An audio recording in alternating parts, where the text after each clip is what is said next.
Hello friends, my Pacific wall में आप सभी का स्वागत है।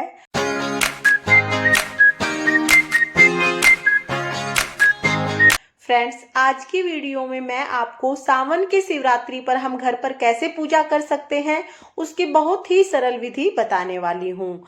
फ्रेंड्स, अगर आप किसी कारणवश मंदिर में जाकर शिवरात्रि की पूजा नहीं कर पाते हैं तो आप घर पर भी बहुत ही सरल विधि से ये पूजा कर सकते हैं। पूजा करने के लिए सबसे पहले आप लोग चौकी लगा लें। पर जब हम भगवान शिव की पूजा करते हैं तो सफेद रंग का आसन हम लोग बिछाते हैं। तो यहाँ पर मैंने कपड़ा बिछा लिया है सफेद रंग का। इसके बाद मैंने ये बर्तन लिया है। आप कोई भी बर्तन ले सकते हैं जो आप पूजा के लिए इस्तेमाल करते हैं। इसके बाद यहाँ पर मैंने शिवलिंग को स्थापित कर लिया है और इसके बाद हम लोग जल चढ़ाएंगे। सबसे पहले हम लोग जल चढ़ाते हैं तो यहाँ पर जल में गंगा जल आप लोग जरूर मिश्रित कर लें, क्योंकि सावन में भगवान शिव की जब पूजा की जाती है तो गंगा जल का विशेष महत्व होता है। यहाँ पर मैंने गंगा जल मिश्रित कर लिया है और इसके बाद हम लोग पंचामृत से स्नान कराएंगे। फ्रेंड्स, अगर आप पंचामृत से स्नान नहीं करा पा रहे हैं तो आप दूध से भी स्नान करा सकते हैं, क्योंकि सावन में दूध से स्नान कराने का भी विशेष महत्व होता है। तो यहाँ पर मैं पंचामृत से स्नान करा दूंगी और भगवान शिव को 3 बार स्नान कराया जाता है। तो यहाँ पर मैंने एक बार जल से स्नान कराया है, उसके बाद पंचामृत से स्नान कराया है, इसके बाद मैं फिर से शुद्ध जल से भगवान शिव को यहाँ पर स्नान करा दूंगी। तो देखिए, इस तरह से हम लोग फिर से जल चढ़ाएंगे। फ्रेंड्स, सावन की शिवरात्रि का विशेष महत्व होता है, क्योंकि सावन जो महीना होता है ये भगवान शिव का महीना माना जाता है। और इसके बाद हम जो शिवलिंग है इसको अच्छे से पोंछ लेंगे और जो ये पानी है, जो चरणामृत है, ये हम पूरे घर में छिड़क देंगे और उसके बाद आप अपने किसी भी पौधे में, किसी भी गमले में ये पानी डाल सकते हैं। इसके बाद मैंने थोड़े से अक्षत रखे हैं और उस पर मैंने शिवलिंग को विराजमान कर लिया है। साइड में ही मैं यहाँ गणेश जी को विराजमान कर लूंगी और मैंने चौकी पर भगवान शिव, गणेश जी और पार्वती मैया की फोटो भी लगा ली है।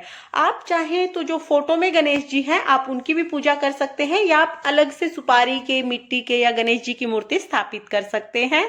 तो यहाँ पर हम गोरा मैया की भी पूजा करेंगे और शिव भगवान और गणेश जी की भी पूजा करेंगे। सबसे पहले मैंने दिया जला लिया है, क्योंकि दिया हमारा पूजा का साक्षी होता है। तो हम कोई भी पूजा करते हैं सबसे पहले दिया जलाते हैं। उसके बाद मैंने यहाँ पर चंदन का तिलक लगाया है। शिवलिंग पर भी हम चंदन लगा देंगे और चंदन का तिलक लगा देंगे। इसके बाद मैं सभी को चंदन का तिलक लगाऊंगी। फ्रेंड्स, वैसे तो पूरे सावन के महीने में ही भगवान शिव की पूजा की जाती है, लेकिन शिवरात्रि के दिन विशेष पूजा की जाती है। इसके बाद मैं सिंदूर का तिलक लगाऊंगी। तो यहाँ पर मैंने गणेश जी को तिलक कर दिया है और गोरा मैया को तिलक किया है। भगवान शिव शंकर को हम लोग सिंदूर का या हल्दी का तिलक नहीं चढ़ाते हैं। इसके बाद हम लोग जनेऊ चढ़ाएंगे। तो यहाँ पर मैंने जनेऊ कच्चे सूत से बनाया है घर पर ही। अगर आपके पास जनेऊ नहीं है तो आप कच्चे सूत को 7 बार लपेट कर जनेऊ बना सकते हैं। यहाँ पर हम गणेश जी को भी जनेऊ अर्पित करेंगे। इसके बाद मैया पार्वती के लिए मैंने यहाँ पर चुनरी ली है। तो आप पोशाक भी पहना सकते हैं, या जो चुनरी आती है नवरात्रों में मैया के लिए, उसी तरह की चुनरी आप मैया के लिए लेके आए, पार्वती मैया के लिए, और पार्वती मैया को ये चुनरी समर्पित करें। पार्वती मैया को चुनरी समर्पित करने के बाद मैं सभी को कलावा जो होता है, कलावे के स्वरूप में वस्त्र समर्पित करूंगी। तो यहाँ पर मैंने कलावा ले लिया है और ये मैं गणेश जी को कलावा समर्पित कर दूंगी। इसी तरह से मैं सभी को कलावा समर्पित कर दूंगी। फ्रेंड्स, वैसे तो शिवरात्रि की पूजा हम लोग मंदिर में जाके करते हैं, लेकिन किसी कारणवश अगर आप मंदिर नहीं जा पा रहे हैं तो आप घर पर भी ये पूजा बहुत आसानी से कर सकते हैं। विधि लगभग सेम रहती है, कोई ज्यादा फर्क नहीं होता है। इसके बाद हम लोग सभी को फूल समर्पित करेंगे। तो यहाँ पर मैं गणेश जी को फूल समर्पित कर दूंगी, माता गोरा को फूल समर्पित कर दूंगी, और शिव शंकर भोले भंडारी के लिए यहाँ पर मैंने सफेद रंग के फूल लिए हैं, क्योंकि भोले बाबा को सफेद रंग के फूल समर्पित किए जाते हैं। तो यहाँ पर मैंने सफेद रंग के फूल लिए हैं। आपके आसपास आपको कोई भी सफेद रंग के फूल मिल जाए आप वो ले सकते हैं। ये यहाँ पर मैंने धतूरे के फूल लिए हैं और ये लिया है मैंने बेलपत्र। बेलपत्र बहुत जरूरी होता है, बहुत ही शुभ होता है शिवलिंग पर बेलपत्र चढ़ाना। और आपको इस तरह से बेलपत्र चढ़ाना है कि इसकी जो सीधी साइड है वो शिवलिंग पर टच होनी चाहिए। तो इस तरह से हम लोग बेलपत्र चढ़ाएंगे। फ्रेंड्स, आप यहाँ पर 5, 7, 11, 21, 51 कितने भी बेलपत्र चढ़ा दें। उसके बाद मैं ये धतूरे के फल चढ़ा दूंगी। तो देखिए, ये कुछ कांटे वाला फल होता है और भगवान शिव को अति प्रिय होता है, तो हम धतूरे का ये फल भी भगवान शिव को समर्पित करेंगे। इसके बाद मैं आंकड़े के पत्ते समर्पित करूंगी। हमारी लोकल भाषा में इसको आंकड़ा बोलते हैं, वैसे इसे मदार कहा जाता है। तो जो मदार के पत्ते मैंने लिए हैं, मैं वो पत्ते समर्पित कर दूंगी। फ्रेंड्स, इसके बाद मैं गणेश जी को दुर्वा घास समर्पित करूंगी।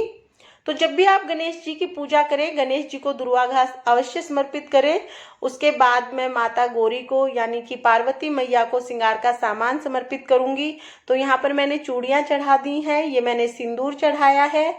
इसके बाद मैंने मेहंदी समर्पित की है और इसके बाद में ये बिंदी और काजल, तो ये 5 चीजें मैंने मैया को समर्पित की हैं। आप चाहें तो आप 16 श्रृंगार भी समर्पित कर सकते हैं, या आप 2 चीजें मेहंदी और सिंदूर या मेहंदी और चूड़ी, कोई भी 2 चीजें भी मैया को चढ़ा सकते हैं। वो आपकी श्रद्धा पर डिपेंड करता है। इसके बाद हमने यहाँ पर अक्षत चढ़ाए हैं, तो सभी को हम लोग अक्षत समर्पित कर देंगे। फ्रेंड्स, आप भगवान शिव को फूलों की माला भी समर्पित कर सकते हैं। अगर आपको सफ़ेद फूलों की माला मिल जाती है तो बहुत ही अच्छा है, लेकिन अगर सफ़ेद फूलों की माला ना भी मिले तो जैसी भी फूलों की माला मिले, हम भगवान शिव को और पार्वती मैया को फूलों की माला समर्पित कर देंगे। अब मैं सभी को भोग समर्पित कर दूंगी। तो यहाँ पर मैंने भोग के लिए कुछ ऋतु फल लिए हैं। आप भोग के लिए कोई फल भी ले सकते हैं, मिठाई भी ले सकते हैं, मिश्री भी ले सकते हैं, लेकिन क्योंकि इस दिन सभी का व्रत होता है तो फलाहार का भोग लगाएंगे तो ज़्यादा अच्छा रहेगा, ताकि सभी प्रसाद को ग्रहण कर सकें। इसके बाद हम लोग धूप दिखाएंगे और आरती करेंगे। यहाँ पर हम गणेश जी की आरती करेंगे, भगवान शिव की आरती करेंगे। आप ओम नमः शिवाय का जाप कर सकते हैं, शिव चालीसा पढ़ सकते हैं। जैसे भी आपका मन हो, आप अपने शिव शंकर भोले भंडारी की आराधना उसी तरह से कर सकते हैं। आरती करने के बाद हम भगवान शिव से पूजा में रही कमियों के लिए समायाचना करेंगे और अपनी मनोकामनाओं को पूर्ण करने के लिए प्रार्थना करेंगे। फ्रेंड्स, शिवरात्रि की ये सरल सी पूजा विधि अगर आपको पसंद आई हो तो वीडियो को लाइक करें, और अगर आपने अभी तक मेरे चैनल माई पैसिफिक वॉल को सब्सक्राइब नहीं किया है तो प्लीज़ सब्सक्राइब कर लें और बेल आइकन को भी प्रेस कर दें, ताकि मेरी आने वाली वीडियोज़ का नोटिफिकेशन आपको मिल जाए। ओम नमः शिवाय।